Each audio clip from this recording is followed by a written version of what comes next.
அன்பு சித்தப்பா ராகவ் 2 நாளைக்கு முன்னாடி அவங்க கிட்ட வந்து பேசின விஷயத்த சொல்ல, இதை கேட்டுட்டு விஜய் செம்ம ஷாக் ஆகுறாங்க. அது மட்டும் இல்லாம, இதை கேட்ட காவேரியும், எங்களுக்கும் பசுபதின்னு ஒரு வில்லன் இருந்தான்.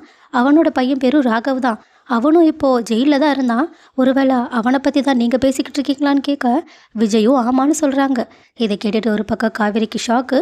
ஆனா அன்பரசும் அவங்களோட குடும்பத்துல இருக்கவங்களும் செம்மையா கடுப்பாகுறாங்க. ஏன்னா காவேரியோட குடும்பத்தால தானே இப்போ விஜய்க்கும் அந்த பசுபதி பையனுக்கும் பகையே ஆச்சு. அந்த பகை ஆனனால தானே இப்போ அவங்களோட குழந்தையவே அவங்க கடத்தியிருக்காங்க. அதனால மொத்த கோவமும் அவங்களுக்கு காவேரி மேலே தான் வருது. இருந்தாலும் வெளிப்படையாக அவங்களால சொல்ல முடியாததுனால அவங்க பாட்டுக்கு பல்ல கடிச்சிக்கிட்டு இருக்காங்க. அப்புறம் அன்பரசு ராகவ் தங்கிட்ட பேசும்போது, இந்த இடத்துல தான் இருக்கேன்னு சொல்லிட்டு ஒரு அட்ரஸ் சொல்லும்போது அதை ஞாபகம் வச்சுருந்தாங்க. ஸோ அந்த விஷயத்தை இப்போது அப்படியே விஜய்கிட்ட சொல்ல, உடனடியாக 3 பேரும் கிளம்பி அந்த வீட்டுக்குமே போகிறாங்க. அங்கே பார்த்தா 2-3 அடியாட்கள் மட்டும் தான் இருக்காங்க. அவங்கக்கிட்டேயும் விஜய் செம்மையாக மிரட்டி ராகவ் எங்கன்னு கேட்டா, ஆனால் அவங்களும் ராகவை பற்றி எங்களுக்கெல்லாம் தெரியாது. இன்னைக்கு ஃபுல்லாக முதலாளி வீட்டுக்கு வரல, உள்ளேயும் குழந்தை எதுவும் இல்லை, உங்களுக்கு டவுட்டாக இருந்தால் உள்ளே போய் செக் பண்ணி பாருங்கன்னு அவங்க அசால்ட்டாக பேசிட்டு போயிடுறாங்க. இதை கேட்டுட்டு அடுத்து என்ன பண்ணுறதுனே தெரியாமல் விஜய் பதட்டத்தோடு இருக்கும்போது, அப்போ தான் அன்பரசுக்கு கரெக்டாக ராகவ் வந்திருந்த காரு ஒயிட் கலர் காருன்றதோ அந்த நம்பர் என்னன்றதோ ஞாபகம் வருது. இதை அப்படியே விஜய் கிட்ட சொல்லிட்டு, டிபார்ட்மெண்ட்டில் நம்ம இந்த விஷயத்த சொல்லி முதல்ல அந்த காரை ட்ராக் பண்ண சொல்லலாம்னு சொல்லிட்டு டிபார்ட்மெண்ட் மூலயமா அந்த கார் இப்போ எந்தெந்த ரூட்டில் போய்கிட்டு இருக்குன்றத முழுசாக ட்ராக் பண்ணி பின்னாடியே ஃபாலோ பண்ணி வந்துக்கிட்டு இருக்காங்க. அதே சமயத்தில் காரில் போய்கிட்டு இருக்க ராகவும் அப்பப்போ குழந்தை அழுதுகிட்டே இருக்கதை பார்த்துட்டு டென்ஷனோடையும் கடுப்போடையும் இருக்காங்க. அப்போ கரெக்டாக அவங்களோட அடியாட்கள் கால் பண்ணி விஜய் அவங்கள தேடி வந்த விஷயத்த சொல்கிறாங்க. இதை கேட்டுட்டு ராகவ், அவன் நம்ம தான் குழந்தைய கடத்தியிருக்கோன்றதில் மோப்பம் பிடிச்சி வந்துட்டான், இதுக்கு மேலேயும் இங்கே இருக்கக்கூடாது, சீக்கிரமாக போங்க போங்கன்னு சொல்லிக்கிட்டு இருக்காங்க.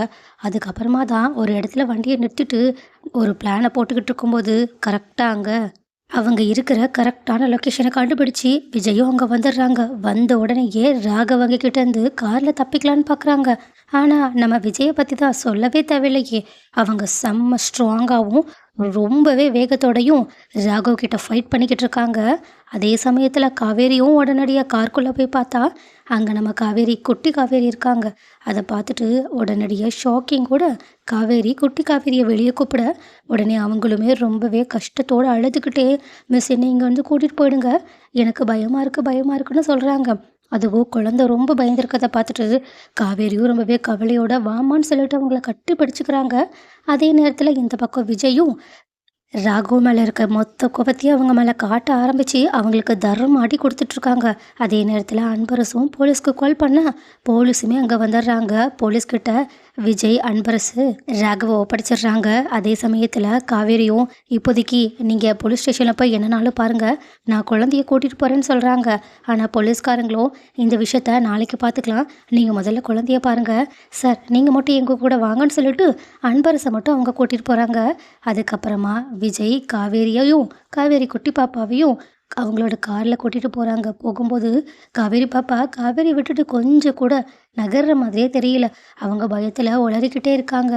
ஏன் உளர்னதில் அவங்களுக்கு ஃபீவரே வந்துடுச்சுன்னா பார்த்துக்கோங்களேன். ஸோ விஜய் உடனடியாக அவங்களோட வீட்டுக்கு கூட்டிகிட்டு போயிட்டு ஃபீவருக்கான டேப்லெட் எல்லாத்தையுமே கொடுக்குறாங்க. அதே சமயத்தில் டாக்டரையுமே வர வச்சு எப்படி இருக்கான்லாம் கேட்க, டாக்டருமே இந்த மாதிரி ஒன்று நடந்ததுனால குழந்தை ரொம்பவே பயந்துருக்கா, அதனால் 2-3 நாள் யாரும் குழந்தைய விட்டுட்டு எங்கேயும் போகக்கூடாது, குழந்தை கூடயே இருங்கன்னு சொல்கிறாங்க. அப்போ பார்த்து காவேரியும், சார் லேட் ஆகிடுச்சி, நான் போயிட்டு வரட்டுமான்னு கேட்குறாங்க. ஆனால் காவேரி அதை மனசே இல்லாமல் தான் கேட்குறாங்க. ஆனால் விஜயும் பரவாயில்ல போயிட்டு வரட்டும், டைம் ஆகிடுச்சின்னு சொல்லிட்டு, மிஸ் நீங்கள் போங்க, நானே உங்களை கூட்டிகிட்டு வந்து விடுறேன்னு சொல்கிறாங்க. ஆனால் காவேரியும், இல்லை சார் அதெல்லாம் ஒன்றும் வேண்டாம், நீங்கள் குழந்தைய பாருங்கள், நான் அப்படியே ஒரு ஆட்டோவில் போய்ப்பேன்னு சொல்லிட்டு அங்கேருந்து போக பார்க்க, ஆனால் குட்டி காவேரியும் அழுதுகிட்டே காவேரியோட கையை பிடிச்சி, மிஸ் என்னை விட்டுட்டு எங்கேயும் போகாதீங்க, நீங்கள் என் கூடயே இருங்க, நீங்கள் இருந்தால் தான் எனக்கு தைரியமாக இருக்குது, ப்ளீஸ் என் கூடயே இருங்கன்னு சொல்கிறாங்க. உடனே காவேரிக்கும் என்ன சொல்கிறதுனே தெரியல. அவங்களும் விஜயை பார்க்க, மிஸ் தப்பாக நினச்சிக்கலண்ணா, இன்றைக்கி ஒரு நாள் நீங்கள் எங்கேயே இருக்கீங்களா, நான் உங்கள் அம்மாவுக்கு கூட கால் பண்ணி சொல்லிடுறேன்னு சொல்ல, சார் பரவாயில்ல சார், நான் குழந்தை கூடயே இருக்கேன், இருந்தாலும் என்னோடய மிஸ்டேக்கால் தான் இவ்வளோ விஷயம் நடந்திருக்கு, நானே ரெஸ்பான்சிபிள் எடுத்துக்கிறேன்னு சொல்லிட்டு உடனடியாக அவங்களே சாரதாக்கு கால் பண்ணி, அம்மா குழந்தைய கண்டுபிடிச்சிட்டோம், குழந்தை ரொம்பவே பயத்தில் இருக்கான்னு சொல்லிக்கிட்டு இருக்கும்போதே சாரதா, அப்படியாடி, சரி குழந்தை கூடயே இருன்னு அவங்களே கேட்கறதுக்கு முன்னாடியே சொல்லிடுறாங்க. இதை கேட்டுட்டு காவேரியும் சரிம்மான்னு சொல்லிட்டு ஃபோனை கட் பண்ணிட்டு, அம்மா ஏன் இந்த அளவுக்கு மாறிட்டாங்கன்னு ஒன்றுமே புரியலையே. அதே நேரத்தில் நம்ம எதிரியாக இருக்கவங்களும் இவங்களுக்கும் எதிரியாக இருக்காங்க. நமக்கும் 5 வருஷத்துக்கு முன்னாடி தான் ஆக்சிடெண்ட் ஆயிடுச்சு. இவங்களுக்கும் 5 வருஷத்துக்கு முன்னாடி தான் ஆக்சிடெண்ட் ஆயிருக்கு. ஸோ ரெண்டுக்கும் ஏதாவது தொடர்பு இருக்குமான்னு இப்போது அவங்களோட ஆக்சிடெண்ட்டை பற்றியும் அவங்களோட பாஸ்ட் லைஃப்பை பற்றியும் நல்லா நிறைய யோசிச்சுக்கிட்டு இருக்காங்க. ஸோ எப்படி அவங்க யோசிக்கிறத பார்த்தா கூடிய சீக்கிரம் அவங்களுக்கு எல்லா ஞாபகமும் வந்துருன்ற மாதிரி தான் தோணுது. ஸோ அடுத்து என்ன நடக்க போகுதுன்றத பொறுத்திருந்து பார்க்கலாம்.